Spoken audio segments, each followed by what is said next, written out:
In my polling place today, it was up 3 times what I've ever seen it before. The question is, why? Why has it gone up? My own speculation goes like this. Hi, I'm glad you waited, caller. You had a brief comment. First of all, the radio and television talk and call-in shows radicalized this campaign. Rush Limbaugh, Larry King, Phil Donahue, plus the 3 network morning shows got folks more worked up than ever before, and they gave Americans a feeling they had a bigger say in the campaign. Next, I think, came Ross Perot. He galvanized a lot of formerly turned-off voters to go to work for him. Again, they felt they had a personal stake in this election, so they turned out to vote. I will give it everything I have for you if you will stick with me. Register to vote. Another crowd that has almost never voted in large numbers are the young. But this time when they tuned into MTV, they heard a lot of noise about voting. MTV blasted its cable outlets with Rock the Vote, a get out the vote message aimed at first-time voters. Well, it's an election year. Once again, time to take it to the polls and decide who's gonna lose and gonna win.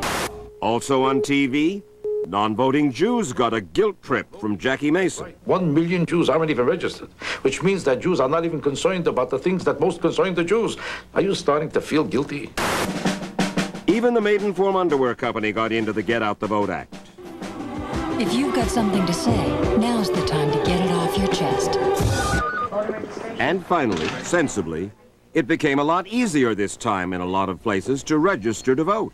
In 8 states, people could sign up to vote while they renewed their driver's licenses. And that alone added more than 1 million eligible voters. And that motor voter registration business, Dan, is important because statistics tell us that 85% of the people who register eventually turn out to vote.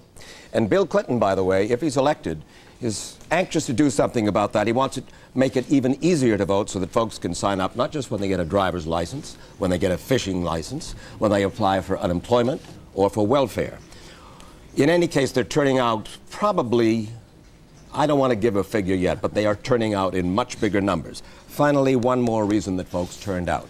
Back in 1988, the quality of the campaign, voters told us 42% of them found it interesting, 52% of them found it dull.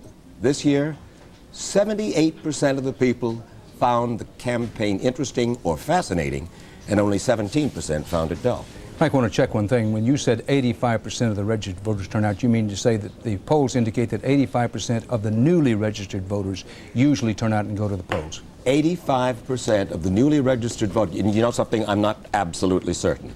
Our statistics say if you register, 85% of you are going to vote. With a new registration. Thanks, Mike Wallace. We all know that this has been a most unusual election year, and this election night is turning out to be an unusual one. Bill Clinton offers such a large early lead, but he is not yet even assured of victory, much less being assured of an avalanche, which many people have talked about. We want to try something unusual ourselves tonight, too, something we've never done before here at CBS News on Election Night. Later tonight, after we have a winner in the presidential race, and let me assure you that at CBS News, we're not going to tell you someone has won the presidential race until we are certain that's true. When we tell you that the decision is in the presidential race, you can bet the baby's milk money on it, but not before then. But after we tell you that, we want to hear from you.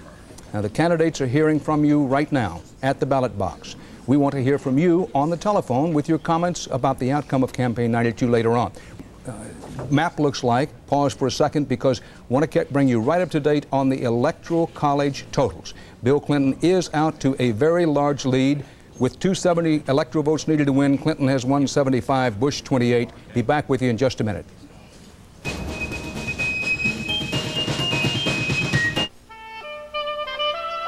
No one has to tell you that doing business today is more challenging than ever.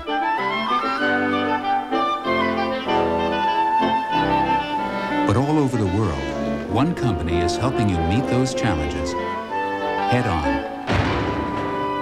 no matter what it takes.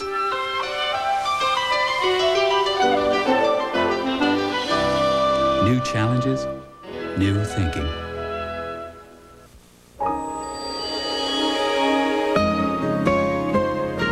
It's only natural that children look to their parents for answers. So to help you explain why some things that may be fine for adults aren't right for children, Anheuser-Busch offers Family Talk, free advice from professionals to use with your kids while they're still learning to be grown up. And their favorite teacher is you. Let's stop underage drinking before it starts. Imagine a rent-a-car company that offers special delivery right to your door. That's Enterprise. Here, let me help you.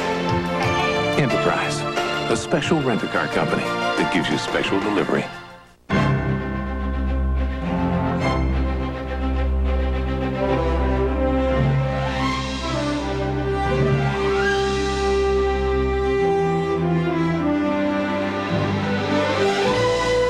Sony introduces the new standard in television. Trinitron XBR Squared. Hey, look! It's the Grand Canyon! It'll change the way you feel about everything you see. From Sony. In a world of constant change, there is one certainty. The financial strength of the rock. The Prudential Rock Solid. Friday, Dorothy's back. But why is Sophia hiding out in a rest home? This is ridiculous. You can't stay here. Look at that tush. B. Arthur joins the Golden Palace Girls. Then, Mrs. McGillis could be the mayor. Could be the upset of the year. But how does a rugged Marine fit in? Finish blowing up these balloons. Major Dad right after the Golden Palace. Friday, ha, ha, ha. Bill Clinton has 175 electoral college votes. Some big states have their polls closing at the hour, just a few minutes from now. New York, Wisconsin, Minnesota. This could be the half hour of decision coming up. We're going to cut away now for local stations to give you their results. We'll be back with you. Some very big states are coming in now. Clinton's electoral college count could soon go over 200.